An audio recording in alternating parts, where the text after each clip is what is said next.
Hello, welcome to the comic panel. I'm Talon. I'm Cody. I'm Jacob.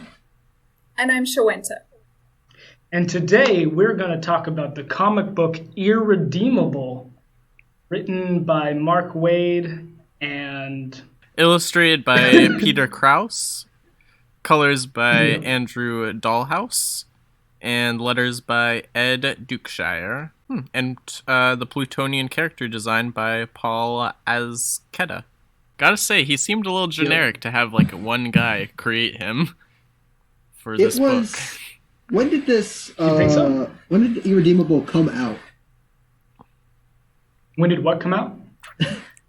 This book, because like Was it 2017? 2015. 2015. Okay, because it did kind of remind me of the Plutonian character who was this book's not Superman. I think I'm pretty correct in saying that. Was very similar in design and kind of character as Homelander from The Boys. And that's there's one panel in particular, I'll try to mention it when we get to it, that like it looks straight up like the character from The Boys. So Yeah. and that is another series full of legally distinct versions of characters. Like, oh, there's a not Superman, and there's a not Wonder Woman, and there's a not The Flash. I will say this. At the very least, Homelander's name is very distinct from Superman. The Plutonian is not very much. Plutonian's a little bit of an obvious, like, rip of, like, hey, he's not Kryptonian. Yeah. Although, like, just kind of strange that, like, I don't know, it feels like lots of people in the world of Superman, know about Superman because, like, it's like the government is all like, well, we gotta know more about this guy. But this world, it's all like, we don't know anything at all, and we never even thought to ask questions. And I'm like, really? You seem to be, like, posing this, like, kind of realistic world, but you didn't ask any questions or, like, demand answers from him? Like, at all? Nobody knows anything about anything in this world. Yeah. I'm just like, okay. Guess. So yeah, this story starts off with that character already gone bad and attacking a family. And I'm unclear as to who that was. I narrowed it down to either Citadel or Metal Man. I would guess Citadel because, like, I don't see any, like, obvious metal. If he's Metal Man, then, like, you would think a lot of these characters are kind of on the nose with their naming, so... Although he looks very much like Green Arrow. Okay, yeah, I kind of see it. It's got, like, a very generic, like, domino mask. A kind of, like, suit of armor doesn't really give him, like, a lot of character.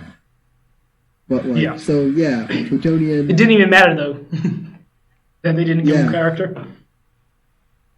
That's true. Is burning down the house. This character escapes into a not Batcave, where Plutonian kills him and his daughter. So already villain established, which is good, no, I actually, guess. he kills. Are we also wife not and him?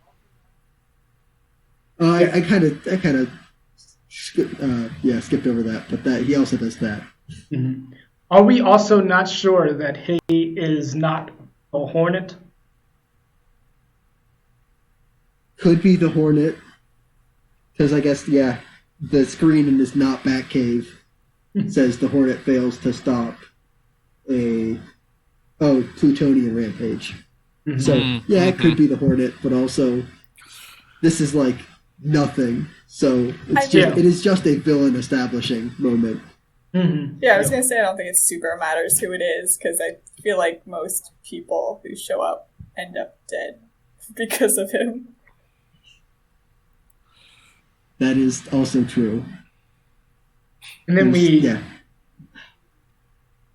So then it's this is something I have a problem with. It flashes to 1 week later, but what we're seeing is actually the flashback of the character that they're talking to a week later, which is actually really dumb. And I didn't notice it the first time through until I started rereading it. I didn't notice that either. Yeah, no, I that was really confusing when I started reading it. I was like, I don't, what's going on? Mm-hmm. Yeah. I got it once they were like, at a certain point you realize, of course, but it still was annoying. It was like, why would you do that? Like, they could have literally been like, meanwhile, like, we don't know what happened in that week. Same to us. Or, well, it would have been more like Yeah. a few weeks ago. Would have been better. No, if they did a few weeks ago, we can't do that because it's not actually happening. They're just asking him to recount it. Yeah, it's just like the sequence of events, I think, is wrong. Like, it'd be one thing, like, if it's 1 week later and you're sitting down talking to somebody and asking them to flash back something. It's just weird to flash forward to something that happened in the past when you're talking to somebody. It's just weird. I mean, I think it's done on purpose. That doesn't make it any less annoying, though, the fact that they start off with him recounting it without actually showing who they're talking to. Or they could have, like, would have been okay if they had different, or like the colors were lighter, paler. Oh, to kind of like indicate that it's a flashback? Yeah. I mean, it would have indicated it as a flashback, but then it just would have been weird that it was 1 week later, but still a flashback. Gotcha. Yeah. But anyway, the flashback is of the Plutonian taking down a giant metal thing. And the character, and this was when the character who's recounting the story meets the Plutonian for the first time. Name is Sam Sarah. Sam Sarah. Sam Sarah, yeah. Short. They call him Sam. And so they're just asking him questions like, "What's up with the Plutonian? Remember anything?" He's like, all I remember is that meeting him for the first day, being like, "Oh, can't wait. Or look up to him. Can't wait to work alongside him." But then noticing that the plutonium, despite the fact that he just triumphed over this villain, he's standing there and there's some, like, he doesn't hear the people who are right next to him. He's kind of out of it. And of course the audience is clued in that he is focusing on specific people in the audience. He's hearing people being rude to him, despite the fact that, intermingled with that is like people being like, "Oh my God, thank you." And then, like, of course he hears the one, like, person ragging on him.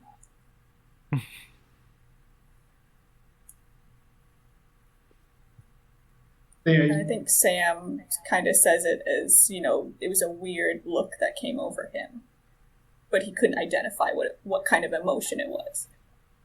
And so then we pan out to Sam's like, I'm sorry, I just cannot remember. They're like, I'm tired. Can I go to sleep now? And they're like, yes. Yeah, he goes. And then you see him, he's halfway in the dirt. And you're like, oh, he dead. I didn't initially get that, I think. I was just like, he's half buried. Like, man, the Plutonian just, like, shoved him in the ground, Yeah, no, they're building up to the fact that Sam's dead already, which was really interesting. Like, I don't think they actually go into how they got him out of there. But they have that early panel where he's, like, they're talking to him, trying to get him to recount more, and he's, like, up to his torso in dirt, and I was like, does he need to do that for his powers or something? and then, of course, they show, like, the back of his head. I don't totally get what that scar was. I thought that was something the plutonium gave him. Yeah, I think it's a laser scar, but it could when the plutonian also not be, I guess. Very used his not heat vision to kill his partner. I mean, I think it is heat vision. I think they said like he carved up his brain, wait, is right? Is it like microwave vision or something? I don't know. It's something. No, he literally lasered his head. Oh yeah. So yeah, and so keep in mind, this Sam guy is his partner, so like equally dubious or even more dubious, I guess. What? Well, no, he is ex-partner now. Well, After yes. you get like lobotomized, you are no longer a full-on partner. True. And I think it wasn't really like, I don't think they were like partners. I think it was, at least to me, it kind of seemed like a Rick Jones in the Hulk or a Jimmy Olsen in Superman, to be a little more on the nose. It's just like, you're kind of around, you can do some good, but like whatever happens to you isn't really going to bother me. I don't think so, because at the end they explain their relationship and it's more like a partnership. I mean, it's weird. Isn't he kind of young? Yeah. Yeah. Well, I mean, yes, he young, looks but also Yeah. like Jimmy Olsen and Rick Jones kind of are to those other characters, or Batman and Robin, if you want to be like a more like actual I don't know. partnership. But it's less of Batman and Robin because Robin is like, closer to Batman's like skill level, even though Batman is obviously like the superior fighter or whatever. It's supposed to be that they like bring their own strengths, but this is definitely like, much more of like I mean, I can only see it as like a super powered version of like the young man teenage sidekick that just like isn't as powerful though, mostly gets them into trouble, kind of like an almost damsel. I think it feels a lot like Sidekick, but it also feels like Plutonium just does not need a sidekick, and I don't think Sam could even keep up if he wanted to. I don't. Yeah. I don't know. Like, what I would say, tail on, is that like towards the end of the book, we get what I keep wanting to say Homelander, but it's not Homelander. What Plutonian like kind of wants people to think about him, and so like at the point, like I have a hard time believing what he says. Like it may be what he wants to believe, but I don't think he actually believes it. Like when you're at the point of multiple like extinction level events happening because you did them, and you still want to act how like you do or how he does at the end of the book, like I don't have any sympathy or like want to believe what he says is true. So Gotcha. Because he's the reason. That's my problem. He is the reason for all of the things that go bad in this, and he still wants to be the victim. He's like, no, you don't get to be the cause and the person who's in pain about it. That's not how that works. Yeah. Yeah, it's going to be really interesting to discuss that part. Yeah. So the people who were asking Sam to recount any information that he had with him were ex-teammates of the Plutonian, and they have a makeshift plan or something. Oh yeah, so they say, okay, you go and ask his girlfriend some questions, and we'll go do some other stuff. The thing is, It's like, see if he had a secret identity, try to find his parents, which is all stuff that it seems like people should know about him if they like are as close as like everybody seems to want to say they were with him. It's like didn't mention his secret identity or what he did before.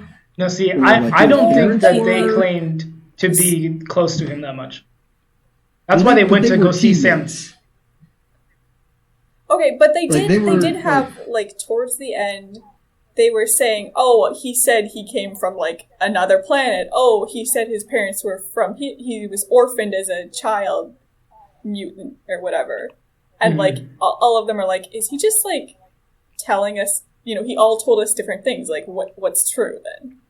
Right. But yeah, doesn't seem like there was a lot of off time of them like for socializing in the break room or whatever. Mm-hmm. I'd agree with that. Yeah. It's kind of like, I guess what bothers me a little bit is that, like, especially if you're like a superhero, like comic book superhero, like aficionado, you know, then you're all like, okay, so like the Justice League, they have this big database about everybody, you know, and I just feel like, you know, if you're gonna make this kind of like not Justice League deconstruction, and then like, you know, not reference those kinds of details, you have to say, oh, those don't exist in this world. And maybe that's just too much work to put on the story. Like, you know, you just want to tell the story. I could believe that, but it's just like, it feels missing. It's all like, where's the explanation that we can't just do the things that we expect, like, you know, the actual Justice League to do if they were in this situation. You know, I just remembered. Also, they have a name. The name is the Paradigm. Yeah. God, I forgot that already. Yeah. So we get to like the girlfriend part next, right? Where I'm not gonna remember her name. So it starts off with a teammate, Caden, Okay, talking about Kaden, how she first met the Plutonian. And she was kind of like, hey, I had that, but also like, wow, you're here, is what it felt like. It was like, oh, you're here. I got that. You didn't need to, like, maybe like, you didn't need to come here. It was more like, it was one of her first times meeting him, right? Mm-hmm. And she was talking about how she's inexperienced sort of dealing, you know, she had her powers, but she's inexperienced. Her powers her to recite, like, I'm pretty sure Japanese folklore, and then she can, like, manifest them as ghost demons to fight the enemies. And she's so inexperienced that, like, one of the bad guys was going to shoot her in the back, but the plutonium swoops in and saves her, and she's like, oh my god, I'm so sorry, you know, this is embarrassing. And he's like, oh no, you know, I didn't do anything. She knows that she probably would have gotten hit if he didn't swoop in and help her. But he's so weirdly, I don't know. Yeah, I thought she was the one later, because he was just like touching her chin and whatever. And I think he does that with everybody, I guess. I don't see him doing that with everybody, but the fact that he did that to her, I was like, that's weird. It is. Also, a little point that I wanted to point out is that, like, yeah, she definitely, like, I think that is the main use of her power, is, like, calling upon, like, dead Japanese folklore spirits, but, she also just has power over the dead in general, because she was the one that was able to awaken Samsara. Okay, I did not get that part. I was like wondering who was doing that. I was like, how did they do that? Yeah, I was just now looking at in the background of that scene, and she was like, you know, doing the like little energy hand thing, like. It's like...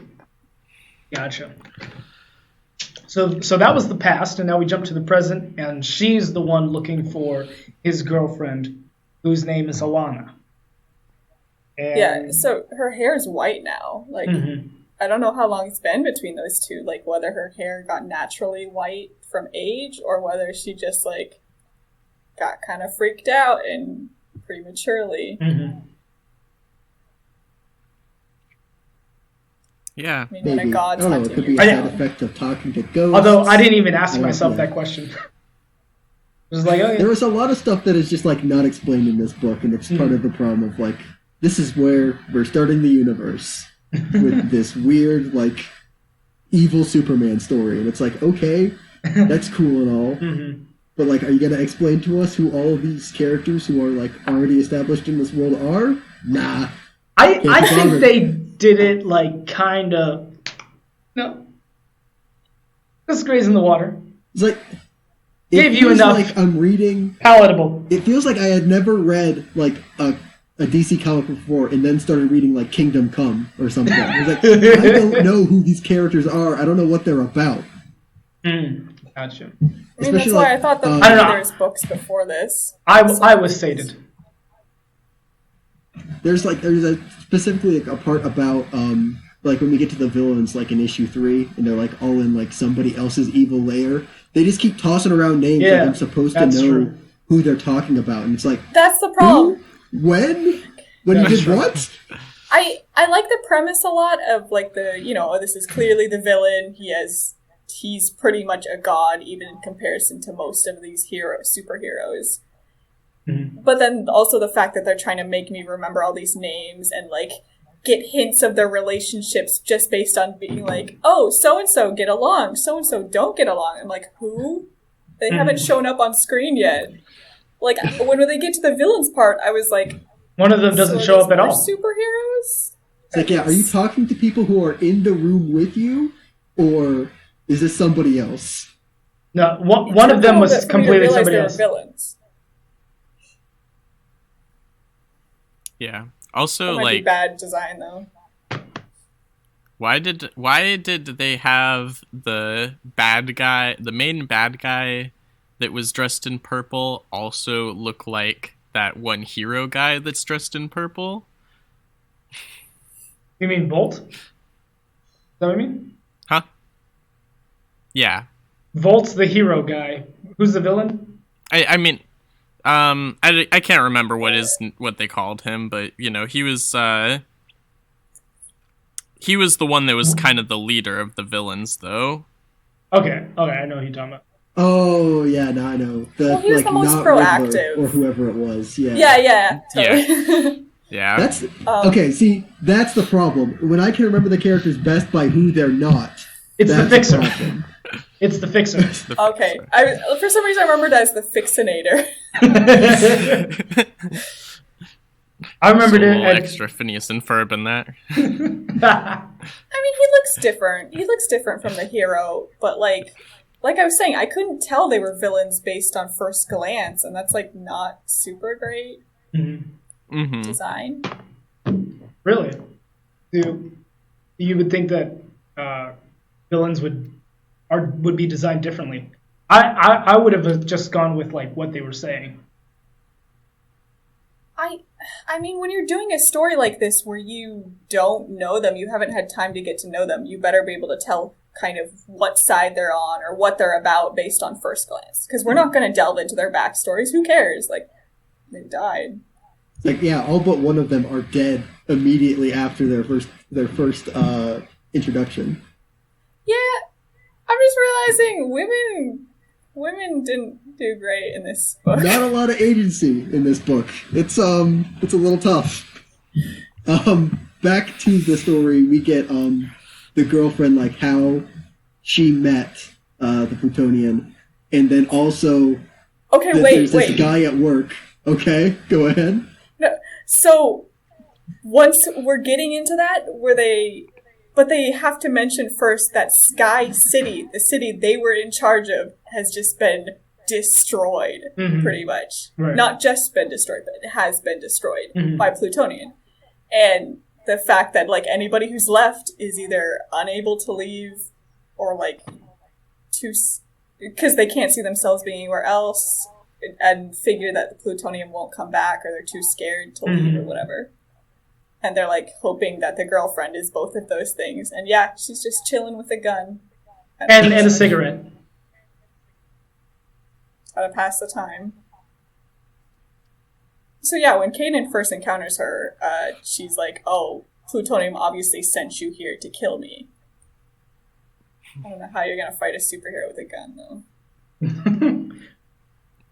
Just gotta be quick. Her power isn't super speed. Although I guess, like, maybe this is something for, like, I guess the public may not know that, like, Plutonian has gone rogue, and now this is just, like, does the public think that, like, all superheroes are evil now? And it's So like based on the plutonium? magazine no. the magazine covers that are later on shown, they just say that the other superheroes are gone during this crisis. Oh, okay. They're like, where are they? That's all they say, literally. They don't. I guess seem because to... otherwise, like, I don't understand, like, why if she thinks plutonium wanted her dead, why he wouldn't just do it. Like, he obviously doesn't have a problem killing when you, like, literally later in landslide the a scene. whole city. But Literally later in the scene, they're like, "Oh, we can help keep you safe," and she's like, "If he wanted to find me, he could find me in like 5 seconds." So anyway, so My brother's always watching. she goes into a backstory about how he and the Plutonian met and then dated. Basically, they were at a a charity event, and Modius, or no, it wasn't Modius. It was Dargo. Yeah, Dargo, whatever. Some villain. it's French. It's something. Dargo attacked the charity event, and then the Plutonian intervened. And she was the one acted as a fire marshal, trying to get everybody out there. And then the Plutonian came and was like, wow, that was very brave. And then just flew her away. No, he had her dance in the sky with him right there. Mm-hmm. Oh, yeah, so... And it's just like, So that... Go ahead. That would kind of scream to me photo op. Like, I was questioning whether or not they were actually in a relationship.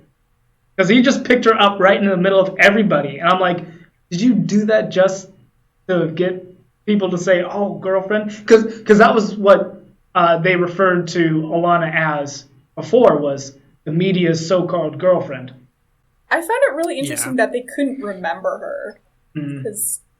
felt like it was, I guess it's tabloid news kind of thing. But yeah, so she's talking about how they went on dates and there's this weird guy who was smiling at her and she was like, Yeah. So she was busy being happy with the Plutonium, like him taking her on like crazy vacations where he could just like take her off to a beach, probably in some tropical location. And meanwhile, she still has to work her job as a sound engineer, which isn't too bad, She seems to like her job. And to avoid one of her coworkers who like has a crush on her, obviously some dude at work, and like she has 6 or 7 coworkers, but they're all pretty decent people. Well, she was like, oh, he's not creepy, he's just sweet. Yeah, like even in her words, the crush. That's, I guess, Mark Waid saying it's her words, so it's I don't know how somebody would actually feel about that. Well, also, that too, to me, sounds out like how you would describe an old man. It's like, oh, yeah, kind of weird, but he doesn't, like, mean to be weird. He's just kind of, like, old and doesn't know any better. Yeah, okay. And then we get, I think this is the first mention of, like, the one character who was, like, ever hurt the Plutonian with Modius. Yep. Not a lot of explanation of, like, what Modius does or who he is, but he's important, I guess. And then there's one time when they were at work, Dan pulled her aside. It's like a supply closet. And revealed, her coworker who has the crush on her. He's like, I gotta tell you something. And she didn't fight back. Closet or whatever. She wasn't like, he's taking me to a secondary location.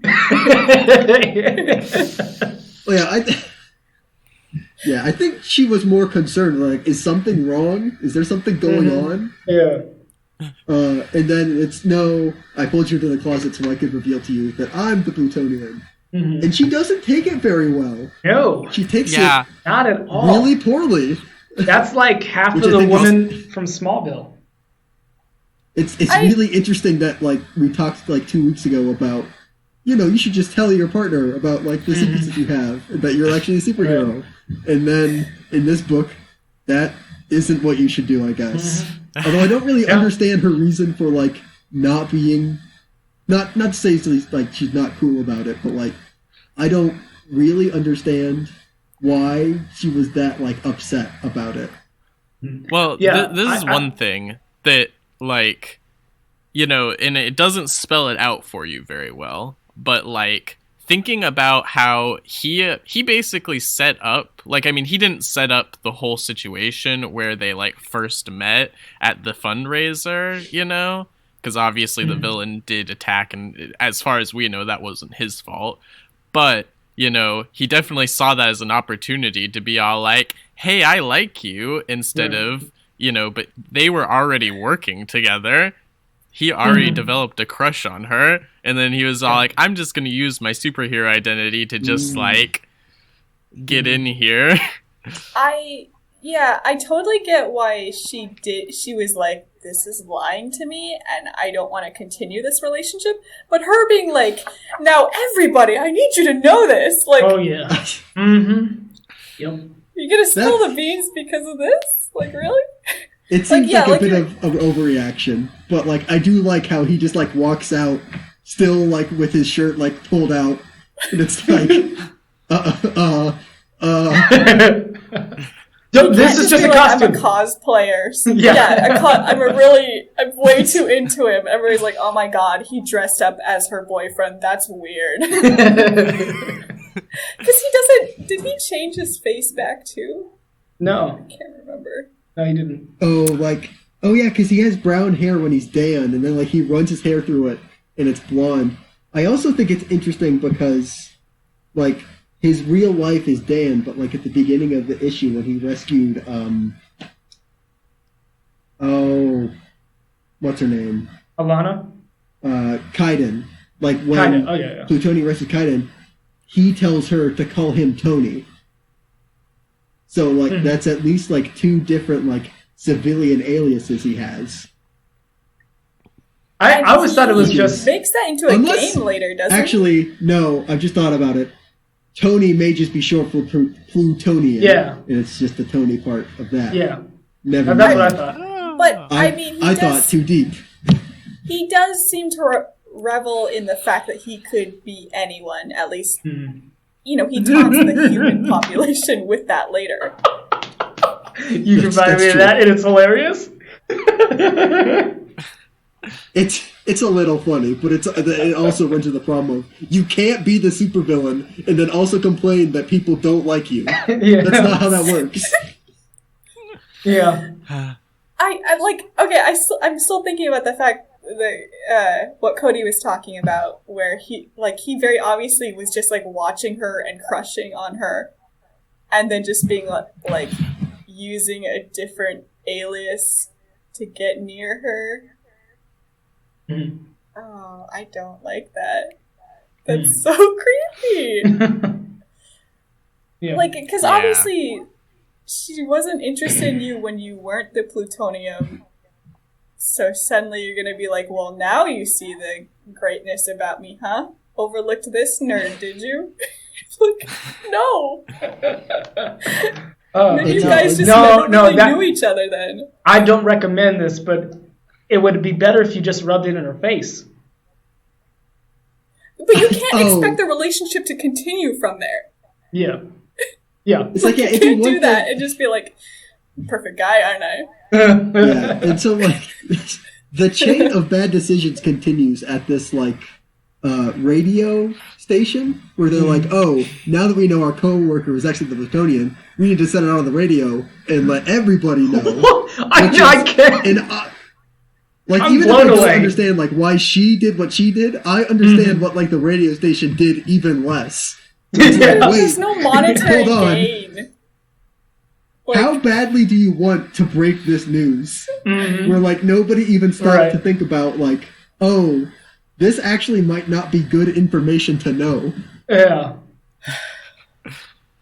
Yeah, like I feel like, you know, you need to have like a meeting or something. It's not like your coworker's just gonna sell out and be all like, actually, you know, I just told you guys, but I'm gonna go tell the other news station and you know, they'll pay me the big bucks. You got it for free, but I just came to my senses. Like, no, just have a meeting about it. Talk about it a little bit. I mean, think about it this way. He was your teammate.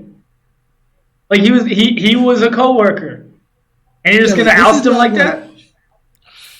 Like, it's not like he was doing anything like, okay, if you find out that your coworker is like Ted Bundy too, then yes, you should let people know.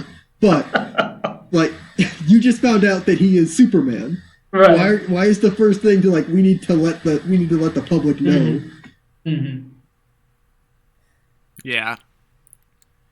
I don't know. Maybe that just is the kind of personality that gets you into radio. Maybe.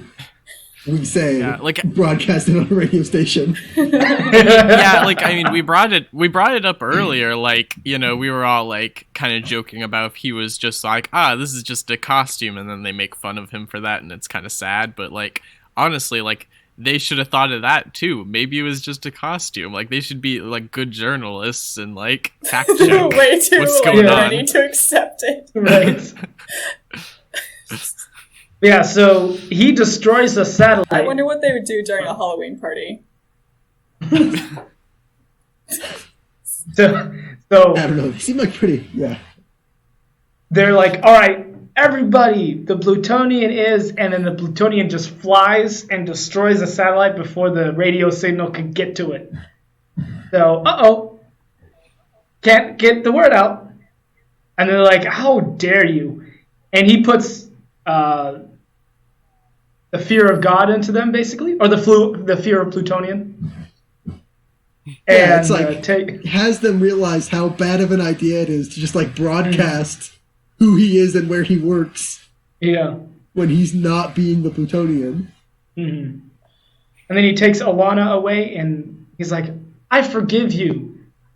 I love you. Will you marry me? She's like, I don't even know who you are anymore. Bye-bye. And yeah, so, this is actually, like, this is something I will say about this book, is that it is, like, without shoving it in your face about it, it really is capturing the idea of when a superhero, like, feels that the identity is the costume more than the superhero is. Because, like, he could care less about being Dan. You know, he is not a human. That is not who he is. But, like, to her, it's all like, wait, where is your human self? I don't understand. Like, I do really enjoy that line. I forgive you. Oh, thanks. I mean, to be fair, they both made mistakes. I can't say. I mean, she should be apologizing to the people at the radio who is like she has exposed that secret to, and it's like, yeah, your lives are kind of over now, I guess. I mean, they literally, I think most of them end up like killing themselves. 3 kill themselves, 1 dies. Yeah, 3 suicides, 1 overdose, 1 right after the other is like the exact quote. But it's like, yeah, like it's she should feel betrayed, but I don't know if like the answer to that is like I need to let everybody I work with know, like, and then also kind of ruin their lives at the same time. That's probably not the answer. Yeah. But yeah, so Caden is like, all right, do you have any more information? And she's like, and he says something about Wyoming. Like, oh, okay. That's kind of it. Even with her, he wasn't able to tell like where he came from. He kind of maybe mentioned he had parents in Wyoming, but even that was a slip up. Yeah. And then he expects that they were gonna end up getting married. I mean, it's these little things that are like showing like his personality, which I find really interesting. I think the part about the I forgive you is the fact that he, I mean, yeah, she did mess up, but also the fact that he kind of messed up and totally misunderstood he misunderstood what was going on in the relationship. And he's unwilling to see that, like, maybe this would have come as a shock to her. Well, no, I'm sure he was like, he'd be like, it makes sense now. I get it. Gosh. Well, yeah, but that would only work if they had anything outside of like a co-worker relationship. Like if they knew each other outside of work, and he was like constantly late to meetings or like didn't show up to like lunch dates or something. Like if he was at all like looking for a relationship outside of just like being around her, then like maybe this would have gone better. But like if the relationship is only with Plutonian and Dan is just like around, that's never gonna work. I mean, that was the relationship between Lois and Clark in Smallville. Friends, sort of. Yo, or like I didn't it's even feel like he was friends with her though at work. She was like, "Yeah, he's nice. I kind of avoid him though." he's fine, shy, doesn't really talk much. But like, if it had been like Clark Kent like talking to Lois, and it's like Lois turns down Clark Kent because she's in love with Superman, and then it turns out they're the same person, like that's different. Yeah. Mm-hmm. Oh, it does. Oh. Huh. Yeah, there's Is lack of any substantial connection. Okay. Anyway. So then Caden's like, yeah, I have some information. Or what else? She was recording the conversation to a guy named Cubit, who is kind of the leader of the rest of the heroes. And they're like, okay, come back to base, and that'll be that. And so it was weird. I didn't catch this at first. He was looking at a guy sitting next to him, and he was typing on the computer, and he had like wide eyes. And then they panned to like a whole bunch of them around him, and I was like, "Who are these people?" I don't.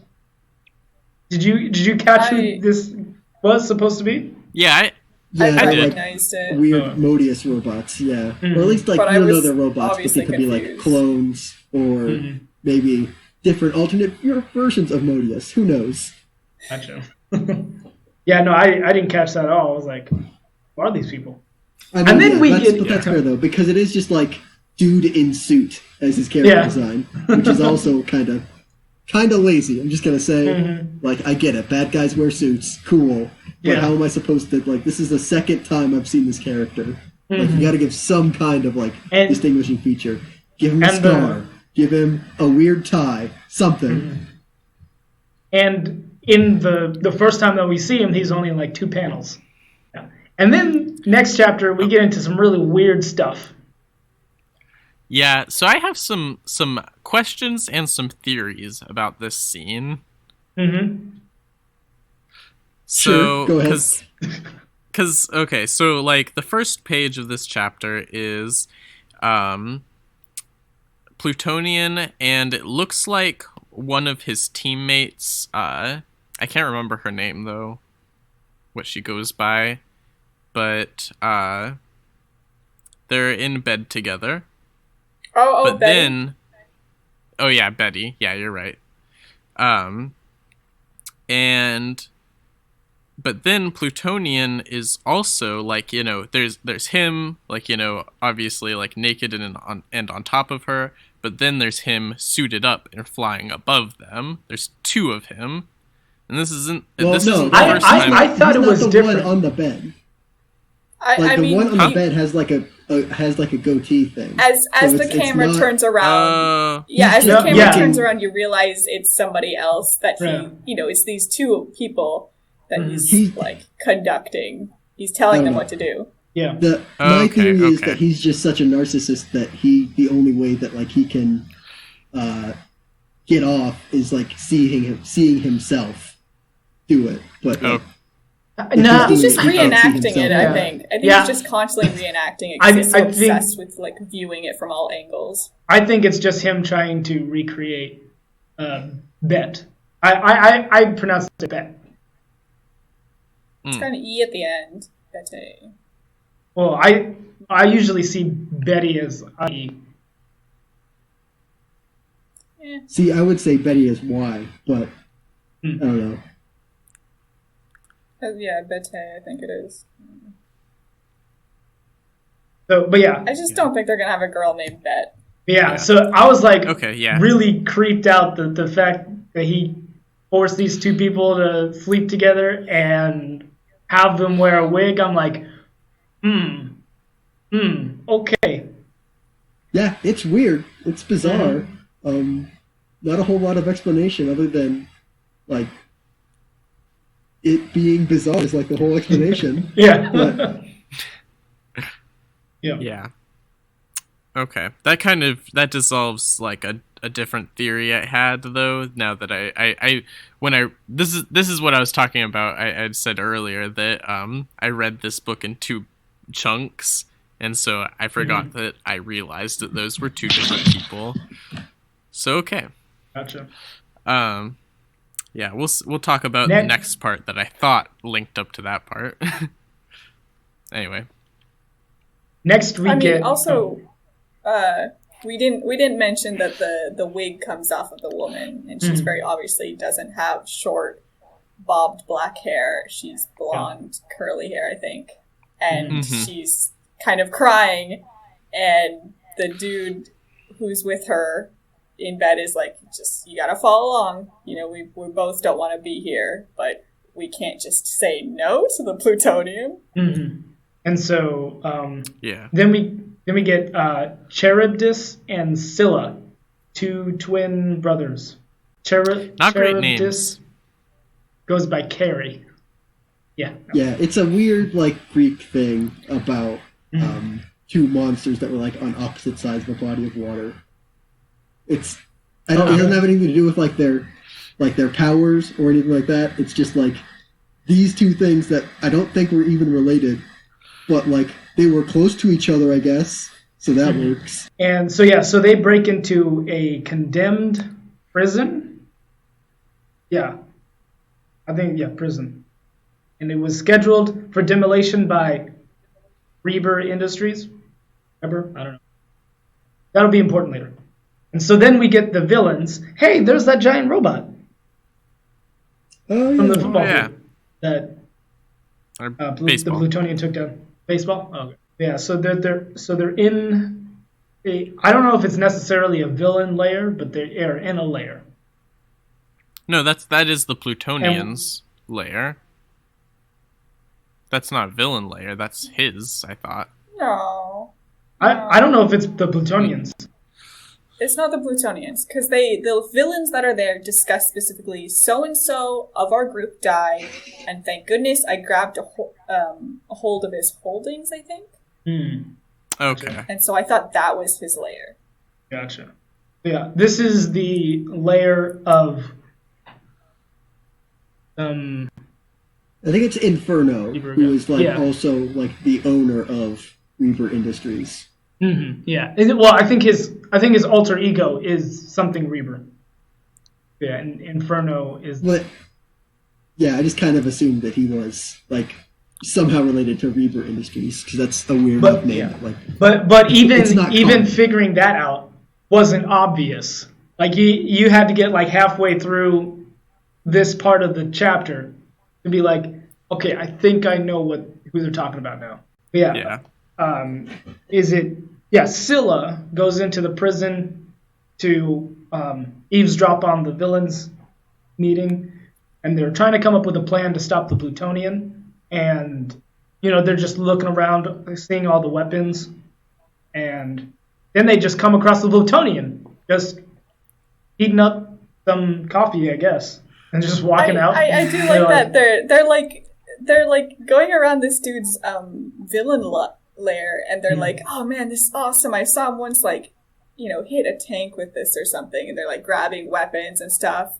And like one of them starts to walk into the back room, which looks almost like a break room or whatever.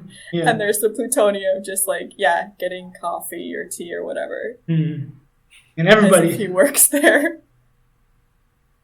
And everybody's like, okay. Even Scylla is like, Cubit, he's here. And then I almost thought that it was like a robot him or something, just because he was paying no attention to the like villains that were there, like literally just walking past them. I was like, okay, like robot assistant, because I was like kind of under the impression that this was the Plutonian's lair still. And so I was like, okay, gotcha. But also, it just... So one of the villains tries to fire at him, and he makes his gun explode, and he's like, he goes on this monologue about like, Yeah, let me tell you about my world. My world is full of miserable, bitter, ungrateful paramecium who lash out at you in a who lash out at you in a state of perpetual rage for not solving their problems fast enough. Yeah, he's like, I perform miracles every day that nobody could possibly do, and they're still not happy. Honestly, I was kind of like, yeah, I get it. I don't get you going bad, but I mean, I get why you would think that. I mean, that's the whole thing. Like, he's framing the story how he wants it to be, how he sees it. Mm-hmm. So, of course, it makes perfect sense to him. Mm-hmm. But and yeah, I'm gonna say there's a difference between these people are ungrateful, so I'm not gonna help them, and these people are ungrateful, so I have to punish them for not being grateful. I have to for what I punish do them to help and them. everybody who is near them, and anybody who gets in my way also gets punished. It's like, what? He's not only going after the people who are ungrateful. He's just like, well, gonna kill kids, gonna kill everybody. He leveled that city pretty much. And so the fixer. How many they said were in the city? Was it 2 million in Sky City that died because of him? Yeah, I'm not sure what's the number. I remember the amount of that later on. We'll see it though. It'll come up. Mm-hmm. And so the fixer offers a partnership, and they're like, "Okay, you want to partner with me? Prove it." And he's like, "Okay, here's something here. I don't know what they look like. Little squares with a ball on it. Like a red, red buttons. They're big red buttons, which makes like the people's next decision like the dumbest ever. Mm-hmm. I do think it's interesting. But right before he gives them the red buttons, they're trying to tell him that they trust him or something, and he's like listening to the guy's heartbeat. So he's trying to see if he's telling the truth. You know, how grateful he is or something. Mm-hmm. Yeah, that is an interesting little snapshot. I don't think that's this part. I don't see that. Oh, I might be mixing it up with the next part. Yeah. Yeah. Okay. So, but he was saying that he led them to believe that the thing that he gave them could kill him. And they were like, if you want to partner with me, it doesn't. Because they ask, what is this? And they're just like, you want to partner with me? It doesn't matter what that is. You would throw it away. And of course, they don't.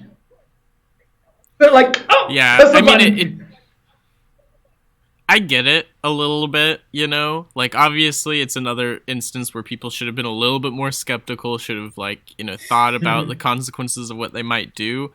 But, like, you know, if you have known this person to basically be a Superman figure, like, just good at all moments, you know, always trusting, and then he's all like, okay, this is your chance to show me that I can trust you. I'm giving you something that might kill me, you know, and you just like, and then it's all like, oh, well, we wanted to have him on our side, but actually it's just better if he can't turn against us. Bam, bam, bam, bam. I mean, they are villains. They're villains, so obviously they have to betray, but they're villains, so they should sense somebody betraying them first. Yeah. They should always expect people to betray them. They're villains. They should suspect the worst of everybody. Yeah, even... But, like you were saying, they kind of know him as, the beacon of truth and hope and whatever. Even the Plutonian was like, Fixer, I mean, you should have seen this coming. So it was a self-destruct button to the prison. And so Scylla is like, all right, gotta get out of here now. And it just blows up, and you see a silhouette of the Plutonian just not being affected, while everyone else turned to skeletons. Whew.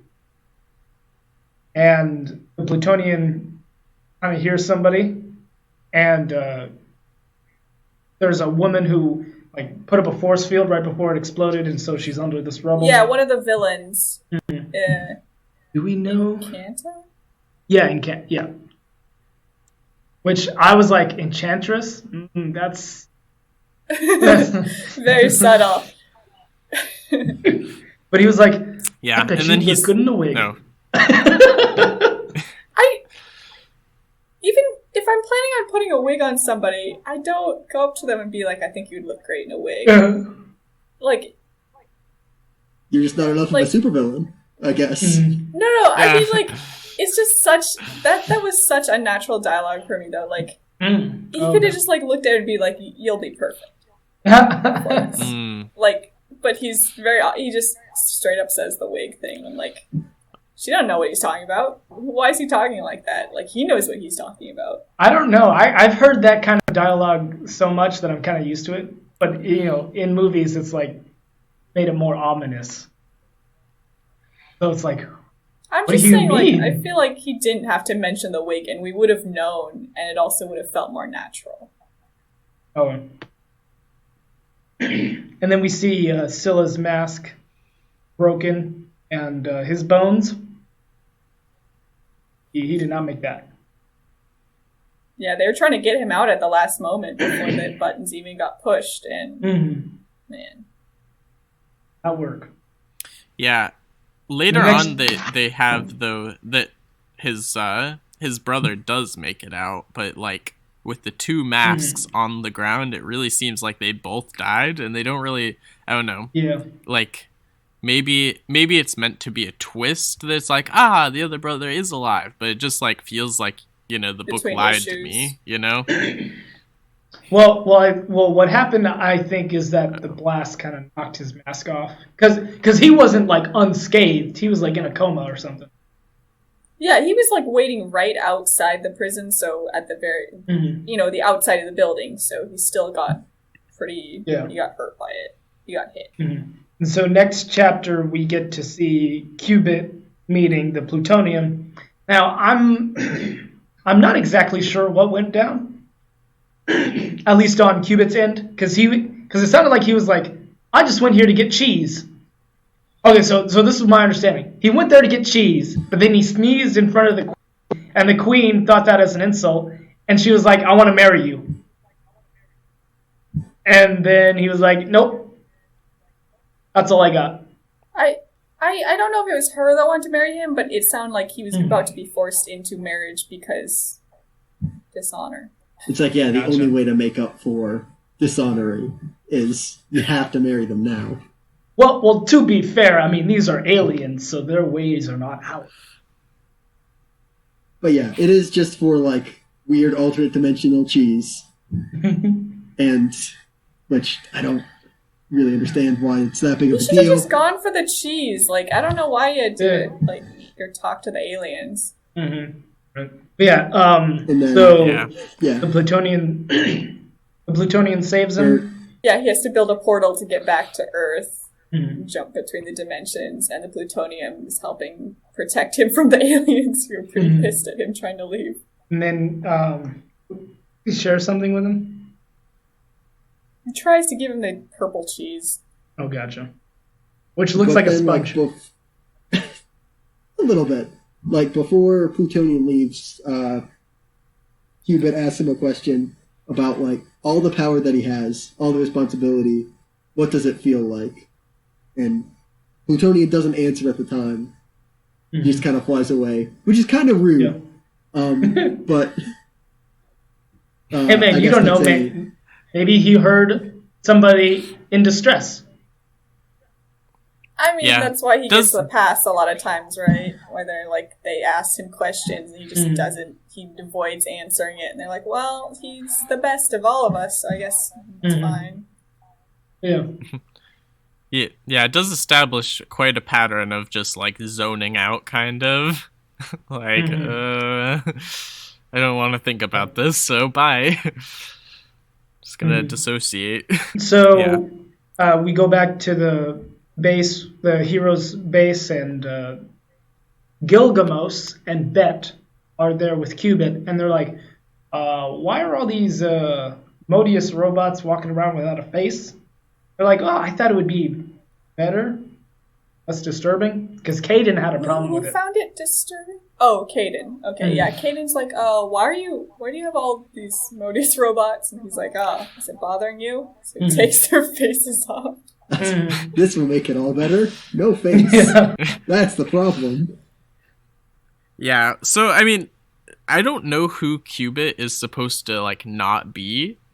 Which maybe, like, you know, it is a lot like you were saying, Jake, where it's all like it's bad when the characters are only who they're not supposed to be, and Cubit, like, is probably one of the best characters in here, because it's like, I don't know who he's not supposed to be, so he kind of just seems like he is him.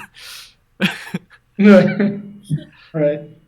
He seems to be an inventor, sort of. I mean, he created those Cubit robots, right? Mm-hmm. And he specifically made AI for them, so they're like... Hank! Or not Cubit robots. Mobius robots. Hank Pym. Yeah, But he doesn't could shrink not and grow. be, but he's also got like that weird, like techno, what do you call?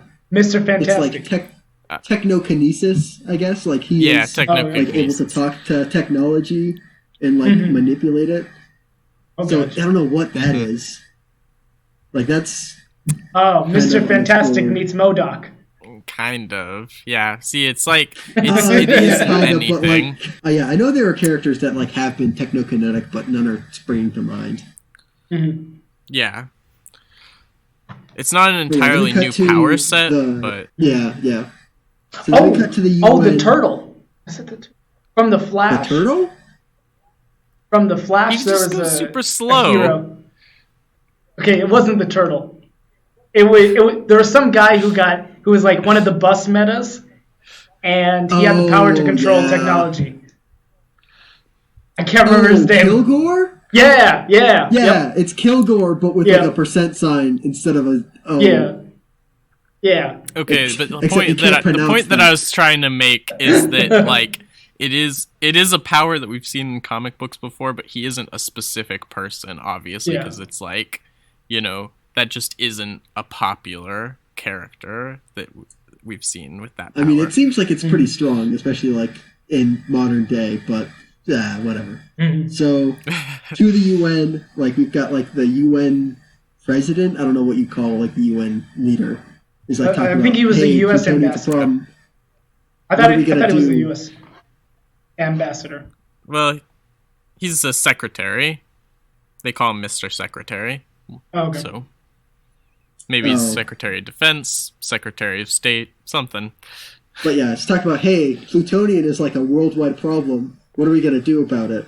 And then all the other UN members are like, we're not going to do anything because we can't do anything. Yeah, we don't want to, really. We think he's pretty awesome. We want him to rule over us, and we bow down to him. And then because then Plutonian shows up, kills the guy who was like, hey, what are we going to do? And then it's like, so what are you guys going to do? Okay, so not only did he me? say, what are we going to do? No, he didn't only say, like, what are we going to do? Everybody else was like, well, obviously he is going to come rule over our country because he's so cool and awesome. And the guy's like, no, we need to actually do something about this. Like, we can't just all try to bow down to him. And, of course, Plutonium shows up and silences him. And then so he's like, you! And was like the ambassador to Singapore or something. And he's like, yeah. He's like, why do you want to make Singapore like my home country? And he's like, because we like you. Because we are grateful. Great. Yeah. And that's when he's listening to his heartbeat. Yeah. His heartbeat gets so erratic. And then Plutonium's so like, I'm disappointed. And he just flies off. Yes. So the heartbeat getting erratic when he's like, we're just so grateful. He senses it as a lie, right? Yeah. I think so, but like the way it's written, it seems like, at least like the first time I read it, it was like, so he's like excited because you're not going to kill him and you're mad about that? But like it being like a lie makes more sense. Also, so yeah, basically he goes up into space like really angry and like, you know, starts hurling asteroids down at Singapore specifically. Asteroids made of diamond, so that's cool, right? That's good. Yeah, in in Cubit, like, you know, he's like, okay, we gotta go and save them, but also he like says that he understands what he's doing, and it seems like he's like more than just killing everybody, he's trying to build something, but that never gets resolved. So I'm like, Oh it's yeah, I not guess. any of these issues. Yeah, I thought it was building up to something. I was like, why was it specifically diamonds that he was like flattening Singapore with? yeah. I'm like, probably eventually Oh we'll yeah, find out, foundation. but not in this Gotcha. book. Yeah. Yeah. Just make a diamond throne. hmm So he takes Gilgamesh and Bet to save the people of Singapore, but Gilgamesh and Bet get knocked down real quick. And then the device that they use for teleportation is like the jumper something. And Plutonian shows up, takes it from him, and he's like, choose 10 people. The presumption is choose 10 people to save. But no, 10 people to die. The No, chooses no, 10 no, no. people Leave and the then rest he just alone. kills them. Yeah. Yep. And then he answers his question. He's like, that's how it feels. And you're like, oh, okay. Okay, I did not get that. Oh, okay. Yeah. I didn't get that either. I thought that he killed all of Singapore except Oh. for those 10 people. No, I got I that mean, he killed those that's 10 people. definitely- I did not get that he was answering the question Mm. of that's how it feels. Gotcha. Yeah. And so yeah, Well, he I flies think, up. I think he did save those 10 people because like when Plutonian's flying up, we see like 10 people go into the portal that No, he Cubit had. those are everybody else. Yeah. He definitely killed those 10 people specifically. Did you see him fry those people and the skeletons are left over? Okay. But yeah, it doesn't. I guess yeah, that could be. But then like he like drowns the rest of Singapore. Right. Yeah. So like that 10 didn't matter. What if that was the diamonds that he threw down? What if he used it as a wedge A wedge for Yeah. to push down, It does kinda create the look like- tsunami? That does kind of look like what he's doing. There's a big old like field of diamonds, and he just like rushes at it and pushes it into the earth until like, you know, it causes a giant wave. It didn't have to be diamonds, though. It's weird then. Was it this world hardest metal? That is not Yeah. diamonds. It's Or not definitely metal, the but but hardest it's not material. metal, but Yeah, not Yeah, it's metal, hardest hardest material material or something, mineral, whatever. So More or what? He less. was trying to like make sure that he wouldn't break through it when he shoved it into the ocean. Which that makes sense to me. That don't make sense to me. I don't know. Also, I feel like there's easier ways to make a tsunami too. Like, Yeah. you know, he was able to shatter the Secretary of State with like a whistle after freezing him. So like, why not just like, I don't know, do like one of those sonic boom claps or something? yeah, It's I just feel being like that. dramatic. Yeah, actually, yeah, it's probably just that. Actually, It's like, I have this giant meteor of diamonds. Oh, you guys would like diamonds, wouldn't you? Well, I'm gonna destroy you all with it. And so they get back to the base, and Gilgamesh and Bet are hospitalized. And Cubit's like, turns to a Modius robot, and he's like, answer the question that you were made to solve. Where is Modius? And into that chapter. Okay, and then next chapter we get. Oh wow, I did not catch that. Okay, so he puts in a. Yeah, me neither.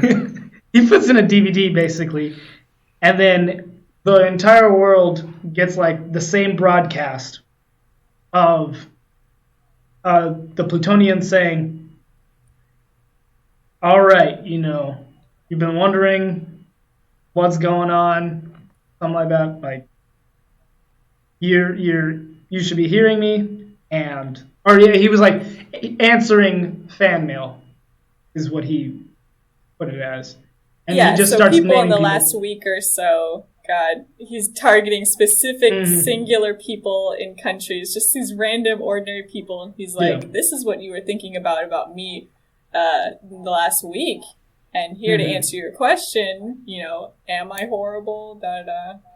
Mm-hmm. I don't remember the question specifically. Yeah. And then somehow Yeah. the first woman that he is talking about, she gets cut somehow. I don't quite understand what happened. Wait. So there's Lei Hujin of Mm-hmm. Harbin, China. And yeah, I don't know if she didn't get cut as far as I can see. She's there's just blood on her hand. she spills. Oh wait, no, There's? never mind. That's just her fingernails. Oh, Yeah, she just painted her fingernails. Okay. uh, Yeah, so she must just be stopped. that's not even the first person. The person with red fingernails is the person in Mississippi. All right. Yeah. But Yep. So she's just shocked that he yeah. knew what she thought. That's what I got. Yeah, because the person in Mississippi, like, you know, he is not only throwing everybody into discord by like singling out people, but he's also singling out their secrets super casually. So this one guy is he's all like, yeah, you told the college girl you've been sleeping with, and then it's like he's in front of his wife, you know. Oh. And so that's what she's shocked about. Is like, not only is like he just watching over us, he has the ability to reveal our secrets. Yeah, it's so creepy because the lady in China, you know, she's just like, how could this be the plutonium we all once loved? And the fact that she's just nobody, but he's listening. Mm-hmm. And he knows that she was thinking about him. It's so creepy. Yeah. Or like the one kid writing in his diary. Yeah. Mm-hmm. Yeah. That's great for paranoia. Mm-hmm. And he was saying, you know what they used to say about gods of myth? That they used to appear as humans, walk around. And he's like, I do that. And so therefore I could be any one of you. New recruit, he says, the foreigner who just moved in upstairs. At the end of the bar. And the guy's like, or wait, no, never mind. That wasn't him. But he's like, I should add one thing. This has been a pre-recorded message. And I was like, what? Yeah, he goes, before you go, oh, well, I see them next to me, so it's fine. They're obviously not the person making the message. I recorded this message earlier, you know? Mm-hmm. Who knows where I am? Right. I could be right next to you. Mm-hmm. Yep. And I didn't notice that the CD had any connection to the pre-recorded message. I was like, oh, okay. Mm-hmm. Gotcha. And then we get like a few headlines saying, World on Fire, what happened to Plutonian, where are the heroes? And then we get an intro. Honestly, I did not like this character very much, but Volt. We get introduced to Volt. And they actually introduced to Volt, but in the past. So another like one of those flashbacks that you're like, wait, what? Yeah. Yeah, he basically saves a company or saves people from a robbery or something, criminal. And he's like, all right. Bank robbery. All right. Hey, this ain't free. Well, no. The thing he saves the one dude who's kept by kidnappers, right? And they're like, oh, here's the money. Like, even with the ransom, they wouldn't have given him back, obviously. Mm-hmm. Wait, but so he didn't take the money? They offered it to him before he even asked for it, I think. But I think he's the type of dude who would expect it. Gotcha. Yeah, like, he leaves and Plutonium's like, you shouldn't take money, right? And he's like, I'll do what I want. Yeah, and it's definitely like kind of a combo of characters because I mean it's making fun of like there's Static Shock and Black Lightning and other electric heroes who happen to be black, and then but also it's a little bit of like Luke Cage and Heroes for Hire too. It was kind of sad though, the fact that like he was constantly bringing attention to the fact that it was cliche. So it was like, okay, I get it. Like, I don't know those other characters, so I didn't even realize it was that cliche. But if you're gonna keep telling me it is, okay, I'll view it as that. No, here's the worst part. So he's like glad to be of service, and the dude who happens to be white is like, what? And he's like, oh, I meant faux shizzle. And then just turns around and calls him racist. I'm like, what? That's just that's totally uncalled for. At the part where he's like, how racist of him. Like, he didn't ask you to say that. Like, I think the other guy or something was kind of weird to him. Yeah, I mean, he said back to your hood. Okay, I'll give you that one. Was like, that dude, okay. But, like, the other dude is just like, what? When he's like, glad to be of service. Like, he could have just not heard it. He's like, oh, I'm sorry. Racist. Like, he just said what? Yeah, I mean, I agree that, like, that wasn't shown very well, but I feel like what they were trying to do was establish, like, this has happened over and over and over again, where he can't just be himself. He has to be, like, this over, like, characteristic, like, black self, you know? He can't just... He has to, like, play into stereotypes, otherwise he won't be accepted. But yeah, it definitely was, like, just kind of sudden with that one. Like, they needed to establish it a little bit more to, like... Well, they just really needed to make the guy's reaction to his, like, you know, glad to be of service. They just need to make the other guy's reaction different than just, like, what? Yeah, because, basically, like, that's like, the real world combination is that they expect him to be a mixture of, like, Samuel L. Jackson's characters and Snoop Dogg. That's what they're expecting from him. That's what he assumes they expect. If that's what the writer is trying to get at, he did a bad job of showing it. Then he gets introduced, well, maybe not introduced, but Plutonian shows up with Bet, and he's like, "Oh, hey, you with your girlfriend?" And Plutonian's like, "What? What? No. The fact that Bet isn't, like, at all. That was just way too casual. Like, they didn't even establish that she was married to that other dude until, like, later, right? Yeah. Until like, some scene with, what's his name? Gilgamos. Gilgamos? Yep. Yeah. Gilgamos, like, she's constantly seen next to him. I don't even know what his powers are. I don't know. He just, like... He's just thinking of him as Hawkeye. Hawkman. That's what I got. He just has wings. Yeah. And he talks about old stuff sometimes. Yeah, he's definitely from the past, and he has wings. I think he's supposed to be maybe like Gilgamesh, the like ancient epic hero. I keep almost wanting to call him that. That's why, like... Yeah. So then we go back, or we jump forward to the present, and it was revealed that Volt was talking about his interaction. So he was recounting what happened. And then Kaden's like, I didn't know this before. Which is weird, because it's like... And I don't know, how would that not come up? Like, that doesn't seem that...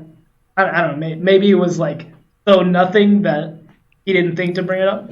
Like, you wouldn't imagine, like, him say, hey, I ran into Plutonian today.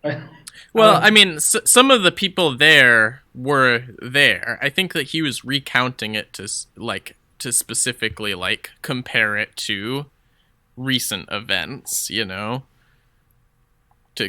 To kind of see if they could gain any new information, you know?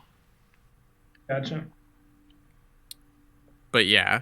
Also, I thought it was, like, you know, it was an interesting detail of his character that they, like, you know, he's all like, yeah, you really shouldn't be, like, taking money for, like, saving people. And then he's like, I can't get a job or even drive a car. Like, right. Which is very, you don't very know Electro. my life. from Spectacular Spider-Man. Mm. Well, because he was like, I can't touch computers, I can't touch cars. Like, they all go, bzz, you know? Yeah. I also don't get, So, like, yeah, I just thought that was... this panel where he's like, in a pose, and you see, like, electricity behind him. Like, it looks as if it's impaling him. No, that's what... Well, actually, yeah, that doesn't really make sense. I guess you're right. It is kind of strange looking. Mm-hmm. Yeah, but then the Plutonian's like, hey, maybe we can help you with your problem. He's like, really? Well, what's it cost? He's like, an unselfish...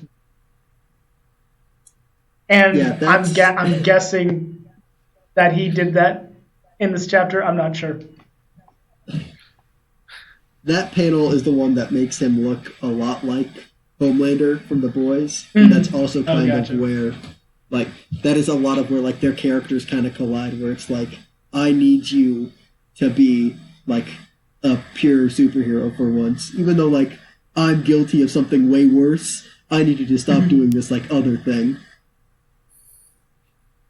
Well, to be fair, I mean, we don't know exactly when that happened. I would be under the assumption it happened before the bad thing. I mean, I don't think it's before the bad thing that is revealed. Like, oh, really? What do they call it? Like that hypersonic plague thing. The Jackson thing. I think it's after that, but I could be really? wrong. The timeline isn't, like, super well described. I mean, in this. even if it isn't after that, like, I definitely think there's the idea that the seeds of everything that he's done at this up to this point are in him already. Mm-hmm. Gotcha. Like, he's just waiting to become that person. Like, and then Carrie wakes up and he's like, unselfishness is overrated. And they're like, what are you doing? What are you doing up? Like, you should calm down. He's like, yeah. How did I treat my brother? And then they get into a little tussle, but he has no powers anymore. So he's like, great. And then that's when I never noticed this before, but he's like, yeah, your arm is missing. Because he goes, so Volt, and so he then recounts what happened with his missing arm. Volt goes to Plutonian and he's like, hey, look, I care about you, man. You know, I'd give my left arm to help you out or something. And he's like, all right, I'll take that. And he just cuts his arm off. I mean, he offered, so I mean, yeah, I guess. Yeah, like, basically, as soon as he said that, I was like, come on, man. Come on, don't be that obvious. Yeah, so Bet and Gilgamos get up. Oh, yeah, and so Gilgamos is like, man, you know, I overheard Plutonian say something to you. Like, what? He didn't say anything to me. oh my god. I was like, there's some foul play going on. Her character. This whole Yeah, thing, so that- and she's worried about, like, protecting her marriage while, like, this man is flattening cities and killing people, and he's getting very close to killing you guys. And she's like, can't tell anybody about this. Well, it's more like, I'm so used to lying, you know? Not that hard to lie again. I'm not saying it's out of character. I'm just saying it pisses me off. Oh, okay. I guess we should say it anyway. It was revealed that Bet was cheating on Gilgamos with Plutonian. Mm-hmm. Yeah. He's pretty obsessed and, with like, her. also... Yeah. It's a little weird. Which was really weird because they didn't really establish why he was obsessed with her. Because you would think that he'd be obsessed with the girlfriend that left. Like, that would make more sense than what we got. Just that, oh yeah, they were sleeping together. That's it. I think part of the problem I have with a lot of this is the fact that, like, they keep doing the flashbacks to try to help with this, but it's hard to establish what was normal and the regular dynamics of the group. and how it's been radically changed by this. Yeah, I agree with that. So, basically, after that instance, the reveal of Betty's affair, Well, not quite. like cute, not quite. Yeah, that hasn't happened yet. Well, okay, it hasn't been revealed. No. I meant revealed to the audience, not revealed to the group or. Oh, okay. I see. Gilgamos. Yeah. Yeah. So then Cubit is like building this like warp device thing. Well, like, which I mean, like, I don't know how this thing is different from the little bracelets they have. Honestly, like they can teleport places. I don't know why. Like, I guess you probably need to have the coordinates, and this one doesn't need coordinates. It can just I don't understand. I thought of it as like they were trying to find like his signature or something. So they found his lair. And this was just more like a looking glass rather than, well, I mean, it had looking glass capabilities. Yeah, okay. You can look through the portal and then you can travel through it. Yeah. I guess that makes sense, kind of. But yeah, so they open the portal and they can see inside the secret lair that nobody knew that he had. And he's walking around. I just love this reaction where he turns ever so slightly, and you see his eye turn behind him as if like he knows they're looking, and then Volt's like, "It's destroy the machine." Well, I think he's trying to hit Plutonian. I think he's mad. Oh, is that? Oh, I thought it was a reaction of fear more. I don't know. Say that again? I thought it was more of a reaction of fear, like you were saying. He hits the portal to try to just close it really quick, like like when you open a door and the killer like looks at you. Yeah. Okay, it could have been. Yeah, I'm willing to believe that. That's not how I interpreted it first, but I see that. Mm-hmm. And then Carrie, dropping bombs. He's like, okay, I see three things going on here. One, wherever Plutonian's hideout is, we're gonna have to go there to get Modius. Oh, okay, so the portal was trying to find Modius, not Plutonian. And yeah, because all the Modius bots were like, we figured it out, we know where Modius is, and they showed him. Yeah. And I was like, wait. Like, what was it, Betty, who was like, oh, that's Plutonium's place. Yeah. Yep. Which also I love everybody's like, we didn't know that. How'd you know that? Yeah, Carrie is probably like my favorite character in this book. Yeah. I could see that. And he's like, and then Bet knows more than she's letting on. And he's like, talking about?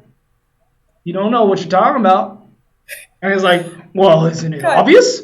You recognize the lair. Like, we've never been there. How does she know what it looks like? Betty is like the worst liar, where she's just like, he's out of his mind. Don't worry about him. He was like, I assumed you would have seen his lair after all the times you slept with him. And Gilgamos was like, what? What? And he's like, no, honey, no, don't listen to him. Honey, he's crazy. He's crazy. Yeah. I wasn't going to bring it up.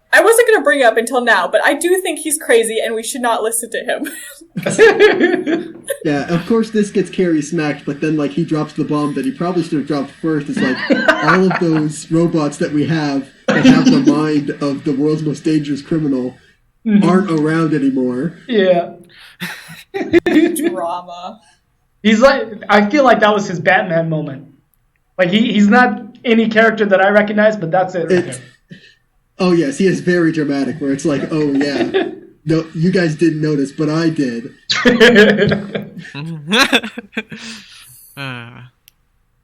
Yeah, he and his brother, by association, are kind of like another like hodgepodge of characters that don't really fit any specific like person, because it's like maybe Wonder Twins, but definitely not actually their powers. Yeah, I guess it's a What more are their useful powers? version of the Wonder Twins. Yeah. What are do they have like the powers of the flying Wonder or Twins something? powers? It's it's been too long. I can't remember. We can't The get Wonder Twins sidetracked powers. with the Wonder Twins. Well, yeah, but I mean, one can just turn into animals. The other one can Okay. take any form of water. The water? Okay. Yeah. Salt water, fresh water, tap water. Or ice, or snow, or Okay. Gotcha. Gas, etc. So next chapter, I guess he goes to his. So this is what I don't understand. It looks like he visits his childhood home, but I can't tell if he's like revisiting a memory or he's. It's a memory. I'm pretty sure it's a memory. Gotcha. Yeah, I'm pretty sure it's a memory too, and this is where like I got confused with the like bedroom scene where I was like, oh, okay, so like he can like kind of like ghost time travel, right? Like he's just like looking back on these memories, but like in real life. And then I was like, oh no, never mind. That's not how this works. I did think it was kind of weird that in this memory we get like a kind of hint at like where the plutonian like symbol came from, and it's just like the piece of glass that was in the door at his home. Like there's no significance to it. It's just like I thought that shape was pretty cool, so I decided that was going to be my symbol. Which I don't understand because I've never seen a door window like that. Like that it's almost like like there has to be something behind that. No, I don't think so. I think it's just like I think that shape was pretty cool. I guess like it wasn't like the shape that was on the pod that he came to Earth in. It's not like Homelander's got like we don't even know like big American. It's just like it's pretty cool shape. Can you imagine a superhero with the American flag like as a symbol? Yeah. Well, I mean, also, so it specifically represents one of his first traumatic experiences, though. The subtext is that he kills his foster mom. Oh. Yeah, he gets upset at his bike and he throws it, and I did not catch that. Throws it a little too hard. I mean, even before that, though, I think they're trying to hint at the fact that he keeps getting passed around to different foster homes, despite the fact that he seems like a really great kid who shouldn't be too much trouble, but he keeps getting given back. Yeah. Which is actually like a sign of like psychopaths. Like they can like bluff their way through conversations with authority. So like the people who go to check in on foster families, but like in regular day-to-day conversations where there's not like an obvious goal, like they fall apart. Okay. But I mean, I think they mostly try to push it off as being, of course, his powers in this case, because they don't know how to deal with a kid who can overhear everything. Like somehow he just knows too much always. Yeah. So then we flash to the base where all the superheroes are, and they're where all the Modus robots. Which honestly, like, they did not really set up well what they were doing. Like they just up and left, and so you're not going to try to investigate what are they doing. You're just going to destroy them. Like that to me, I was like, I'm not sure what they're doing. They just seem to be not doing what they're supposed to. If you create a robot like that and you're like, well, I'm going to train it to think like the worst person we've ever faced, wouldn't you just like have tracking on them or like a button that self-destructs all of them? Like they're just robots. And that's exactly what they asked Cubit He's like, Oh, I thought it was cool to make robots like a Superman. and he's like, this is just a storage room. What could they possibly find in here? I don't even get. Yeah, I never get what they were actually up to. The only thing that we got was that they turned on the beacon that the Plutonian could hear, and so he's rushing over to the base. And well, so they went. They went into Sam's old stuff, and one of the things Sam had was this little SOS thing. Right. So once it's pushed, plutonium can zone in on it. And then Carrie's like, "Hey, and we know he's coming here. We also know where he's not." Hey, and so they're like, "All right, let's go to the secret base." Which, that was the thing where I was like, so was the Modius robots just trying to kill the team via Plutonian Man, or were they still trying to, like, help out and be all like, aha, we know how to get him away from the base so they can go? Like, I'm unclear what their motivation we don't know anything about Modius, so...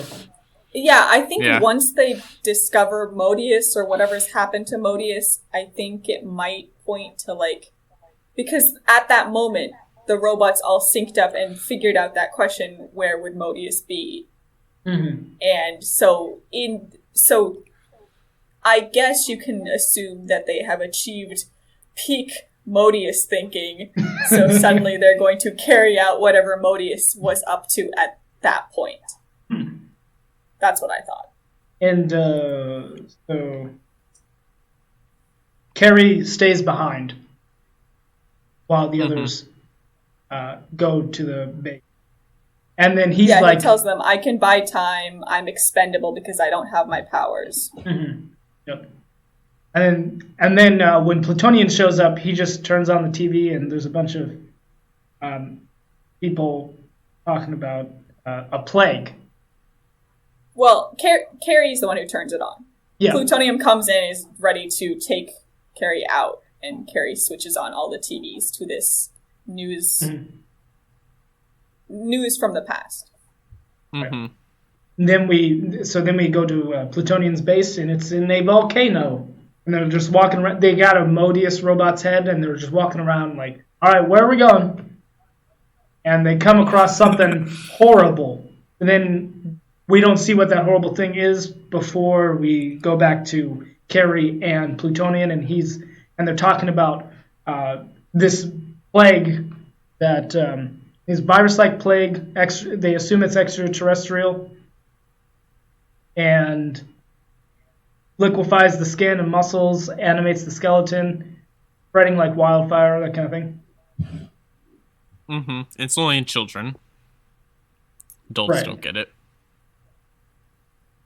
And so Plutonian and Cubit come up with a way to to counteract the virus, and so they set up little, artifacts. I don't know what you would call them, tongs? Or is that what the idea is supposed to be? For, kind of. Yeah, they didn't realize how it was being passed around. They didn't get how it was spreading, like airborne or whatever. And then, what was it? Plutonium was like, I can hear it. So then they figure out a way to reverse that by figuring out the frequency, right? Right. So, so this is really cool, I think. So they're like, it's a virus, and it travels on the screams of the living. Now, I was like, wait, so you're telling me a zombie virus spreading through sonic waves? That's pretty cool. I want to see more of that. That's very unique. Yeah, I mean, it is pretty unique. It's a little bit comic book-y, like, where it's like, that doesn't really make any sense. Like, even if we're talking about infrasound, it's like, you couldn't possibly, like, make all of that stuff happen, but, it's alright. The fact that it's pulverizing the soft tissue of these children to make them into skeletons, but their eyes are still there, and so they're, like, stumbling around as skeletons. Oh, but Something But- alright. the actual thing was that it's an actual life form that is not just, that's infecting the children, not just a virus. Right, yeah, it's living sound waves, I guess you could say. So I guess like whatever that means, it makes sense. Yeah.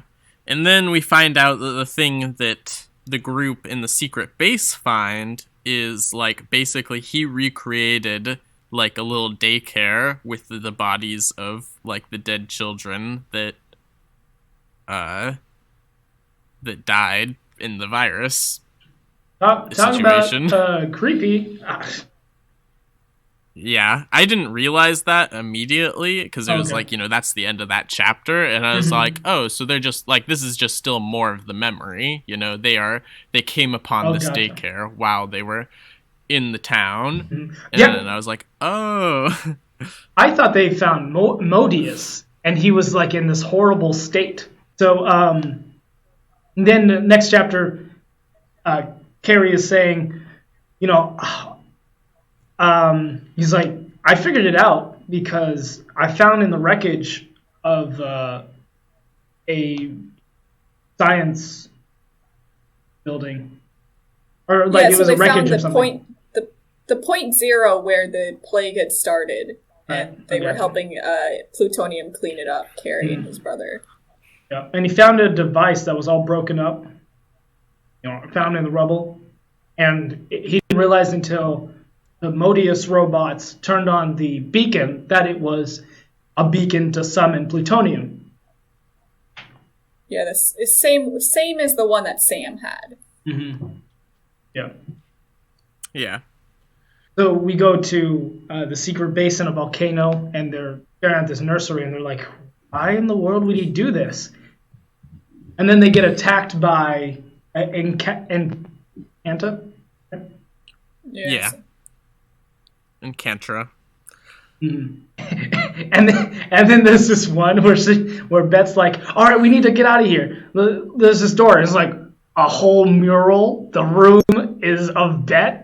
And she's like, There's statues Yeah, of Beth, never there's mind. posters of her in intimate situations. Yeah. It's a museum for her.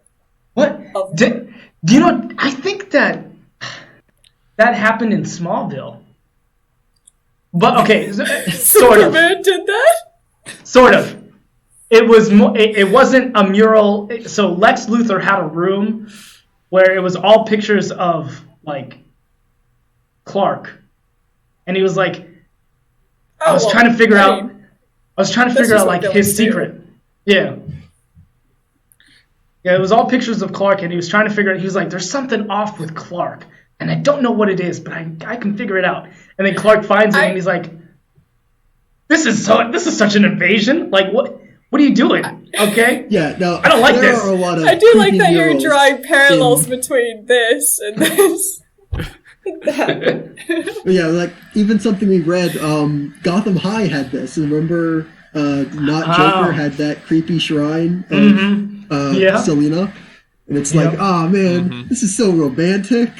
It's like, oh, that's not quite the Yeah. right response. But, I love when they give that to characters, so the characters are just obsessed. You're like, ooh, something's wrong here. yeah, it is But- really easy shorthand to be like weird obsession. I do think it's a little bit underwhelming that he kept all of his obsession to this one room. Like, I would think that there would be statues of her everywhere. The fact that she's able Well, I to mean, just, like, shut the door and be like, dead end, and, like, they don't have to find it. Well, I think he's most obsessed with himself, and then, secondarily obsessed with her. But yeah, I don't know.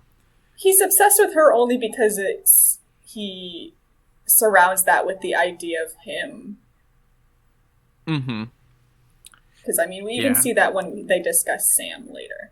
That's true. So, basically, like, after that, we cut back to Carrie and Plutonian, and Plutonian tries to give his side of the story about the virus. We didn't actually finish the Encantra part. So right. Yeah, we got right. to the room. Betty, like, opens the room, sees all these things, like, devoted to her, in her image.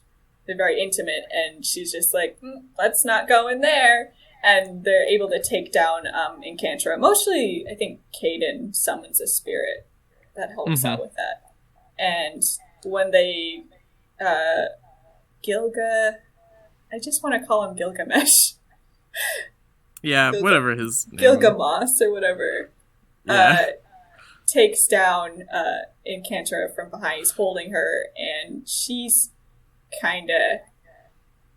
suffering PTSD from whatever Plutonium put her through. And they also notice the fact that she's dressed up as Betty.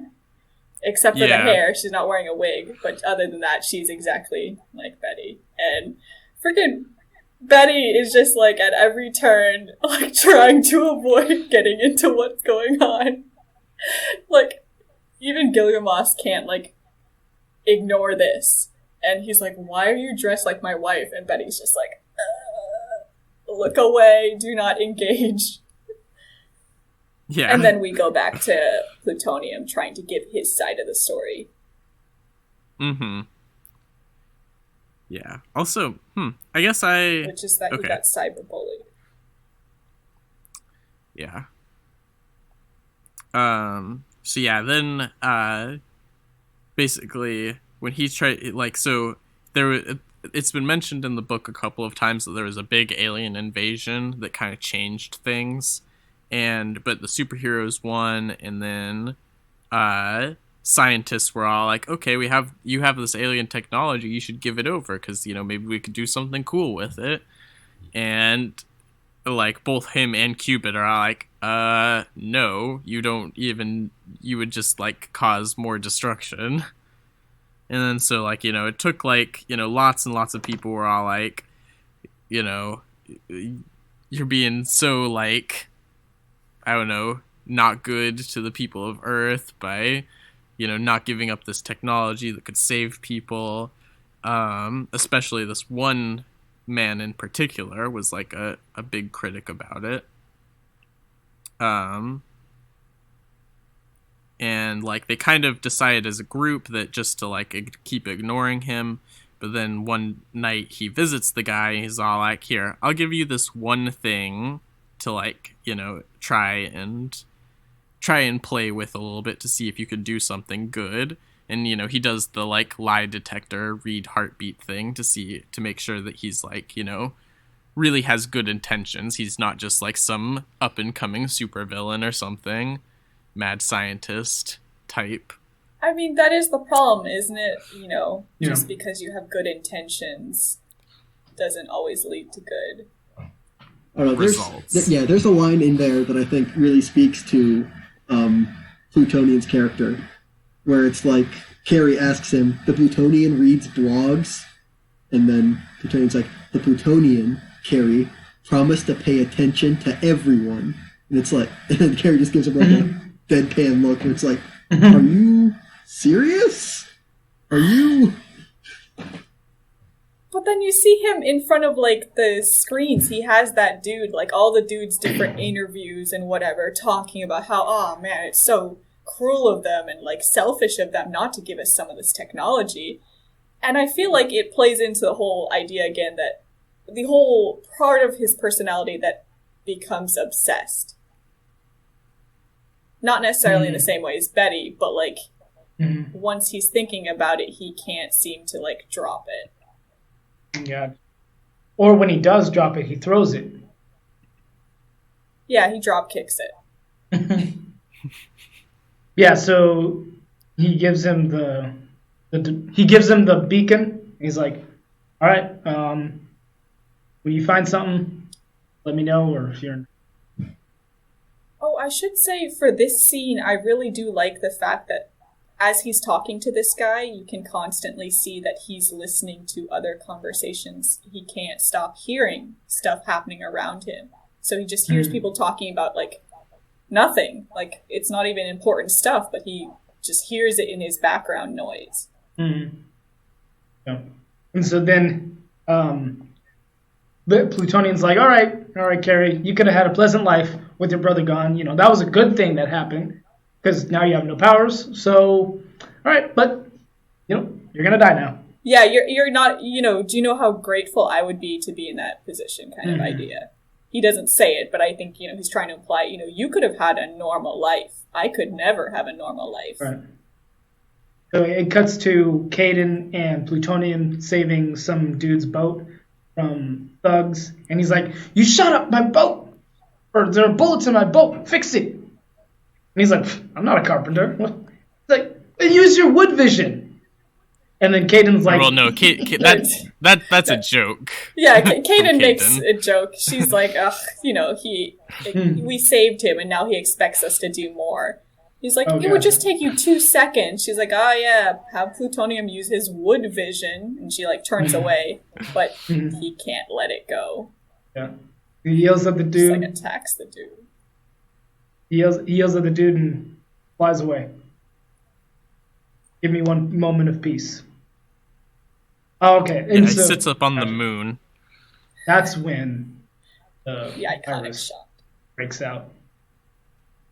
Yeah, because he goes somewhere where he can finally get silence. You know, he doesn't hear anything on Earth anymore. And of course, that's right. The moment that the scientist clicks the SOS signal, but it's too late. He died. We see some kids who are already skeletonized. And man, the greatest bounce back ever. Or deceit, I guess. I don't know. But Carrie's like, hey, actually, Plutonian, I have powers. My brother never had any. I have a secret, too. My brother was just siphoning off of me. Now I have full power? Oh, yeah. It's on. He's really strong, which I find interesting. Yeah. Because the fact that, I mean, I guess it makes sense. He was giving like half his power to his brother. And so his brother had half that power, which probably also was like a lesser version of the half of the power that you would get and trying to use someone else's power. Yeah.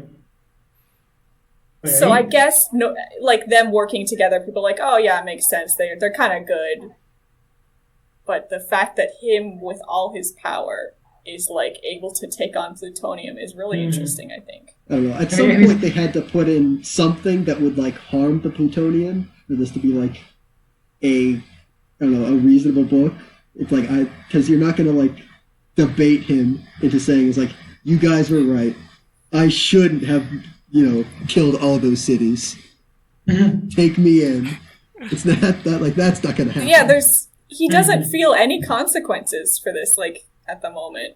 And so, I should say, I do think that, the fact that Carrie's stronger than Plutonium, I don't know, he doesn't seem like he's being very nice. I mean, I don't think he should be nice to Plutonium. I was going to say. I think he's getting a little bit in over his head, and he's having a little too much fun. And even when he talks to the rest, I was a little worried about that because like he brings them in their fight to Sky City, and he's like, "Oh man, all these people loved you. Why'd you have to go and like ruin everything?" It's like, did some 5-year-old flip you off or something? It's like, what was the final straw? I was waiting for that moment where he messed up and Plutonian just killed him. I was waiting for that moment. I was like, this is about to happen. I don't know. The thing is, I feel like it's almost like they created, this has made a worse villain. I don't know. He hasn't shown that yet, but it feels like hints of that a little bit. Yeah. He's out of control, too. Yeah, I can see that. Oh, yeah. Did you already went past the part where he was like, no, never mind. So we're back at the secret base that the Plutonian had, and Gilgamesh is like, why does Encanto looks like my wife? And I think that was probably the first... Is that the first time they actually said that they were married? I don't know, No, like Yeah. they had it. Or well, They had it like earlier. I think just once they said like, "Oh, her husband" or something. gotcha. Okay, and then I don't get what happened. I don't know what happened in this transaction at all because it looked like Bet was loading a gun to shoot Gilgamos. yes. I think she was like, and then everybody else just walks in. Yeah. Yeah, it was. And then it was also- Gilgamesh or Encanta. I would have probably Encanta, but if I had to guess, but it could have been either. Gotcha.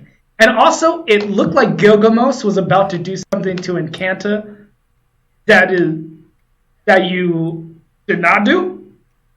That last pose right before everybody came in, I was like, that's a weird way to hold her. He just looks like he's about to rip her in two. Then why is she like leaning into him like that? I don't. I mean, his wife is right there. Mm-hmm. Yeah, pointing a gun at them. Yeah, he's a little too like busy interrogating her. Because I think he's sort of coming to the conclusion that Carrie brought up earlier. Yeah, but wait, no, but he's like, was he the best you ever had? To Encanta, I thought. Or yeah, no, he goes, you know, did he call out your name or hers? And he goes, and then he's like, it's almost like he's talking to his wife. Yeah, do you satisfy his needs?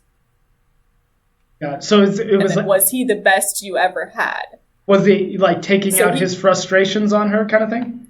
He's unable to confront his wife about this, so he's confronting the other lady that is dressed like his wife.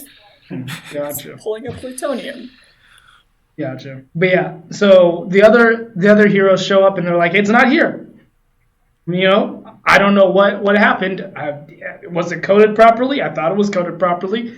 You know, maybe we missed something. But he was like, wait, no, the Modius robot's pointed here, so it must mean he's here somewhere. Oh, and then he points at Encanta saying... He says, I'm overlooking something in this situation. And he goes, oh, her. Which, I don't know. There he died to buy his time, following Modius. Yeah, he just says overlooking, and then it's her. And I'm like, what? Oh yeah, I didn't really catch that. I had my own theory about what the deal with Modius was, and now I'm like, oh, is it her? Like how? Is it like his daughter or something? Or I don't know. That would be interesting. Yeah. But yeah, so then we... Oh. No, go ahead. All right. And then we go back to Carrie beating up on Plutonian, and he's like, why'd you do it? And then Plutonian's like, because he was never supposed to know. And so what happens is that he goes over to visit Sam, what is it, Samsara? Samson? Just Sam. Samsara, there we go. Yeah, he goes to visit Sam. And Sam's like, I know what happened with the plague. You were involved. Well, he asks Plutonium, you know, tell me that they're wrong. You know, tell me the truth. Yeah. And then he's like, what? No, I wasn't involved. And he's like, just lied. Didn't know you could lie. And then that's when Plutonian loses it and then goes to the people who told Sam about it. Yeah, And the researchers at Sky City brought it up with Sam because, of course, they were too scared to bring it up with Plutonium that they kind of knew. And Plutonium, of course, goes straight to them to berserk on them. And this is what leads me to believe that Sam and Plutonian were actually partners rather than just like some people that they knew, because he was the one person who believed in me and you took it away. And so to me it's like you don't get that kind of attachment unless you spend some time with this guy. Well, Yeah, I mean they definitely were partners. They just weren't like equals, you know. I think that's what we were getting at earlier. Yeah, I think Plutonian's relationship with Sam is purely based on how much Sam likes Plutonian. And that's why Plutonian likes to be around Sam, because Sam likes him. So he literally says, like, he looks up to me, no one trusted me like he did. Mhm. And no one will ever look up to me again. So he's not even just worried that Sam won't look up to him anymore. He's worried that nobody else will either, because he needs that so badly. Mm-hmm. Mm-hmm. And he's like, you look at me as some kind of time bomb. Is that what you want me to be? And he destroys the entire building. And he's like, fine. And I'm like, I don't know if that's like a good enough reason. Like, that seems kind of... No, it's not. Yeah, it's like, that's where you want to go with. But like with the kind of person that Plutonian seems to be, it was always going to be something. Right. Mm-hmm. I mean, literally, like he says, he was a time bomb. It was a matter of time. Mm-hmm. But but Plutonian does get the upper hand a second, and then Carrie gets distracted when the rest of the heroes come back, and that's when the Plutonian flies away. And he's like, he won't be coming back anytime soon. He's going over to lick his wounds. Like, I'm just that great. Yeah, he says, I don't know. He gets kind now of full of that himself. I'm calling the shots. Mm-hmm. But I mean, not for no reason that he gets full of himself. Like, he's the only one who's been able to like put a dent in Plutonian for as far as we know ever, other than Modius. So like, he should be feeling a little big. Mm-hmm. But he is reveling in the fact that he's in charge now because he's the strongest a little too much. Yeah. Like, all it took was my brother to die. I don't know, but his plan worked like pretty much flawlessly, and it was at the point where like it seemed like his lowest, and it didn't seem like anybody else was really trying to help him. They were just kind of like, oh man, sucks that he lost his powers, we really could have used him. Mm-hmm. But yeah, and then where Plutonian went to go lick his wounds was like Samsara's grave 6 feet under, which is kind of wild. Yeah, he bore a hole into the ground and he's next to his casket. Talk about an obsession, man. It's kind of wild. He's just obsessed with how people see him, and so he's obsessed with this image that he has of them as they look up to him. It's so weird. Mm-hmm. Yeah. I still think the weirdest obsession is with him and Bet. I'm like, that's... It's weird. Mm-hmm. It's definitely bizarre. Well, the fact that, he's like... Well, I mean, obviously Bet doesn't seem interested in leaving her husband or confronting that this is happening at all. Mm-hmm. Yeah. And what does he say to her then? He's like, you betrayed me or something. Yeah. Like, you knew she was married. Right. But does that mean she promised something to him? Yeah, and it is like basically a pattern though of like, everybody that he will go the length even to the point of obsession towards people as long as they kind of obsess over him equally, so it's like, but even to the point where it's like, his like weird fetish is that like Bet has to like say save me, that's the kind of like how far it has to go. And like it even goes to like the event with Singapore. He wanted the Singapore like representative to be all like to really feel that Plutonian Man could be like their savior and to really worship him and not be afraid of him. Yeah. And it was like when he didn't get that, it was all like, okay, well, you're gone now. Mm-hmm. Yeah, but I was also going to say a major theme that kind of struck out to me about this book too was kind of like, even though like, you know, generally it's like considered a Spider-Man thing, but it's also kind of associated with superheroes in general. The idea of like with great power comes great responsibility is like kind of tackled here, where it's like it seems like they're trying to say maybe like just because people have great power does not mean that they have the inherent responsibility to use it, because some people just like, you know, are not in the headspace to be in that job. Mm-hmm. Yeah. Because it's a lot of pressure. I definitely saw him as like that pressure was building on him. Yeah. But I mean, I to don't know, me, but I also I look at that as like I get it, like, because I think as humans, I think that look to a god and like solve our problems, and then when they don't solve our problems, like, oh, forget you. I don't know. He kind of like bought into his own press a little bit, because like when he handed over like the technology and like what the thing was like to start to break him with the Jackson Plague, like he kind of went on his own and like gave him something that only he could respond to. But it's like he's not the only superhero. He may be the only one who's like that powerful, but like he could have gotten other people to help him. So it's like.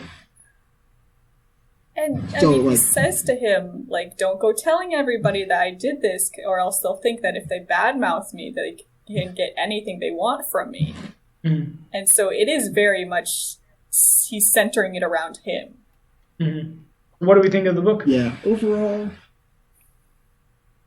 book was pretty good. I like that it had, like, a very easily not likable antagonist. Mm-hmm. Like some books have to go like a pretty long way to be like, this is the bad guy and here's why. But this one's like, yeah, villain established in the first couple pages, and it's like, all right, this is a real bad guy. Mm-hmm. And even though like he thinks he's right, he's obviously wrong. So I like that. Yeah, that's a good point. That was good. But overall, like story-wise, I was just kind of like so-so, which we kind of like, you know, dove into pretty hard throughout the episode, where it was like certain things just didn't make sense and certain things were okay. Yeah, as far as art goes, I didn't really have that much, like, I don't have that much, like, it's not bad art, but it's like, it's kind of generic, and like even down to like character designs, like I can't really name like anybody's costume, or it's like, I forget who the quote is attributed to, but like somebody said that like good character design is when you see the silhouette of a character and you know all you need to about that character. And there's nobody in this book who looks like that. Yeah. Like you could put them up and I wouldn't be able to tell you anything about them except that one's a girl, that one's a guy, and that's it. The fact that like if Kaden didn't have her white hair now, I probably would have. I like when he was obsessed with the one lady wearing a wig to be with the other guy and pretending to be Bet. I like didn't know who Bet was, so I was like flipping through all the pages, like, okay, it's not his girlfriend. Okay, wait, is it Kaden? Oh wait, Kaden's hair is white now, but her hair used to be black, and so I was like flipping, like that. I'm reading the first chapter, first issue. I really, really like the premise. I really love villains like this. And the obsession part, I was a little bit like, ooh, that's creepy. Mm-hmm. Especially since it's centered around a woman. But I do like the fact that it's just kind of part of him. Like I said, like even when the scientist is like writing blog posts like, plutonium sucks. And he's just like, can't stop thinking about it. Like his obsessive behavior is coming through even then. I do like that consistency a lot. Like you said, I think if they didn't make plutonium the way he is, I probably wouldn't have liked it as much. So, a good villain, I guess. I don't really feel any allegiance to any of the other characters. I do like, I guess Carrie did like shoot up in like awesomeness throughout the story. I really do like the fact that like oh, it's just two twins again. You know, you can't really tell the difference between them. They're just always two parts of a whole, and then losing one. I always love when stories do that. And then the fact that he triumphs over plutonium and also seems to be getting a little bit of a head trip on his power, like, everything's gonna be fine now that I'm in charge, right, guys? And they're both the two, what is it, Cubits and I can't remember the other guy, look at each other like, oh, we didn't decide this, but I guess it's fine. I love this trouble that spells. Oh yeah. No, I mean, nobody else's plan has really gone that well, so maybe it is time for somebody else to step up.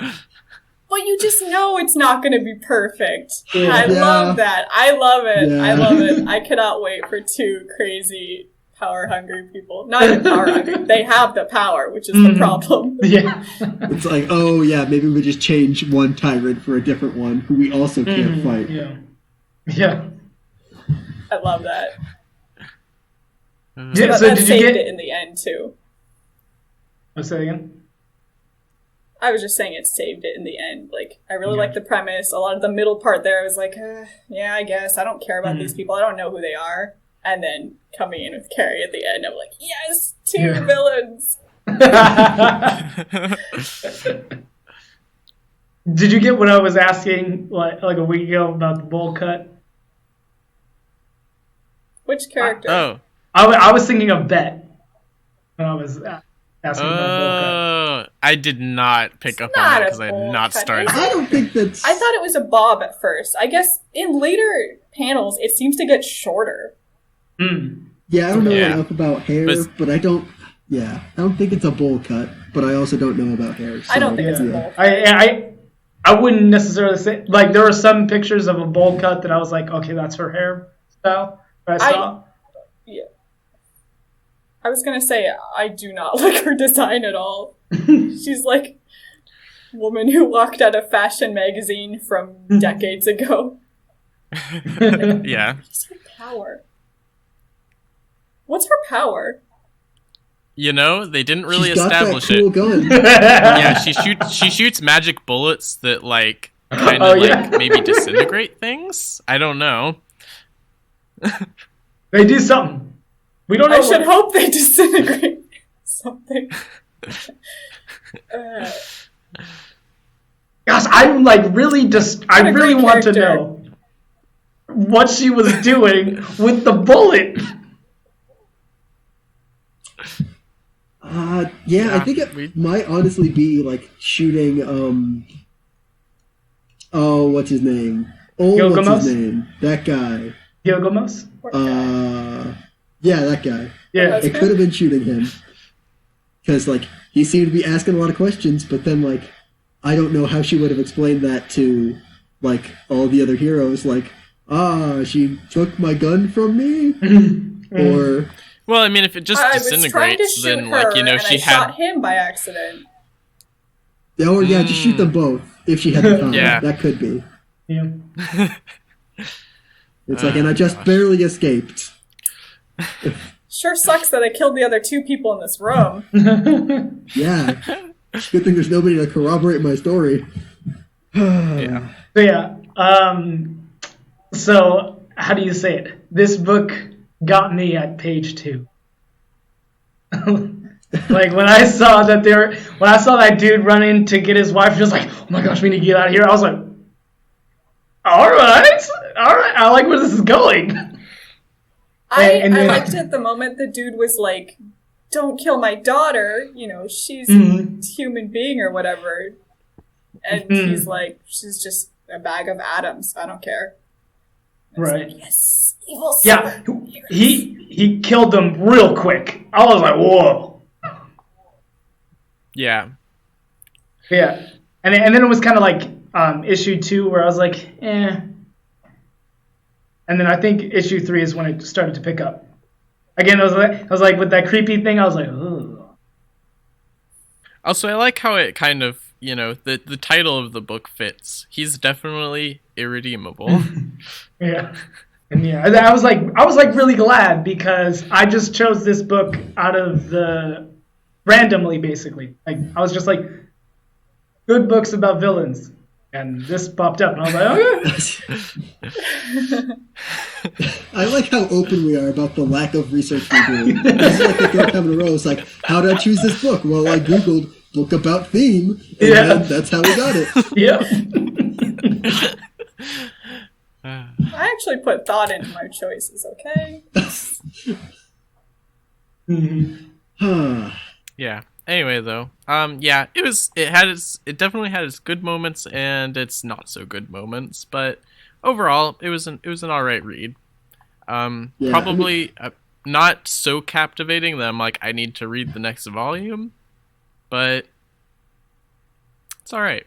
What would you rank this in terms of your favorite Mark Waid comic? I can't really remember all the Mark Waid comics I've read exactly. I'd say this is probably like towards like middle or bottom. I really enjoyed Champions, which I think he wrote the original run on. But I can't remember the other stuff that I've read of his. Like, I know I have, but off the top of my head, I'm like, I don't remember. Oh, he did Kingdom Come. At least issue 1. Oh, right. Yeah, so... no, he wrote all of Kingdom Come. Yeah, you're right. That was good too. Yeah, because you asked that question, and I'm like, oh my goodness, what did Mark Waid even write? And I looked through. Yeah, I like it less than Kingdom Come, but I'll say more than other things that he's done, like the new Flash stuff. I don't really care for. Oh, yeah, gotcha. So middle of the road, 5 out of 10, pretty good. Oh, okay. Yeah. This has been the Comic Panel. I'm Talon. I'm Cody. I'm Jacob. And I'm Shawenta. Thanks for listening, and we'll see you next week.